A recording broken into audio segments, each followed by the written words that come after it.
तो देखो जरा तो आज का एक्सपेरिमेंट क्या है, रिफ्लेक्शन ऑफ लाइट, ठीक है ना। इसके पहले हम देख लेते हैं कि कैसे रिफ्लेक्ट होता है, उसके बारे में समझाते हैं। देखिए इधर दिख रहा है ना। अरे हाँ सर, इधर से इधर जा इंसिडेंट हो रहा है इसी एंगल पे, रिफ्लेक्ट भी हो रहा है ना। अच्छा इसमें देखो नॉर्मल दिख रहा है क्या आपको? नॉर्मल ये जो बीच बीच में जो रेखा खींची है ये दिख रहा है आपको?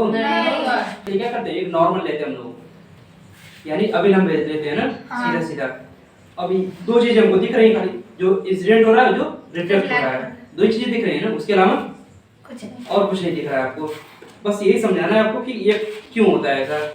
तो देखते हैं कि देखो ये कौन सा रे है, इंसिडेंट कौन सा है? इंसिडेंट यानी आपतित किरण है ना, आपतित है ये, और ये परावर्तित। एक्सपेरिमेंट में ये आपको दिख रहा था, ये दोनों दिख रहा है, एक किरण दिख रही थी ना, और नॉर्मल नहीं दिख रहा था आपको। मतलब ये इंसिडेंट होता है उसी एंगल पे रिफ्लेक्ट भी होता है, यानी अगर सपोज करो कि ये 60 पे इंसिडेंट हो रहा है तो क्या होगा, तो वो भी 60 पे रिफ्लेक्ट होगा। क्यों? क्योंकि इसका एक रूल है, लॉ ऑफ रिफ्लेक्शन। पहला रूल है क्या? अरे angle I equal to angle R, यानी आपतित किरण बराबर परावर्तित किरण।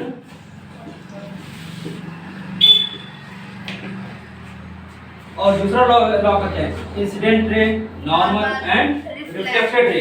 क्या होता है, सेम मीडियम होता है, यानी एक ही माध्यम होता है तीनों, ठीक। तो आपका जो आपतित किरण है, जो आपका अभिलंब है, और आपका रिफ्लेक्टेड जो यानी परावर्तित किरण है, क्या होते हैं तीनों एक ही मीडियम में होते हैं, एकदम सेम मीडियम में। अब आपका मीडियम कौन सा है, ये आपका यही सेम मीडियम है ना, ये पूरा एक ही मीडियम है। ऐसा तो है नहीं कि एक माध्यम दूसरे माध्यम में जा रहा है, जिसमें इंसिडेंट होगा उसी में रिफ्लेक्ट भी हो रहा है ना, जिसमें आपतित हो रहा है उसी में परावर्तित भी हो रहा था, ठीक है। तो परावर्तन बढ़िया समझ आ गया? हाँ आ गया ना।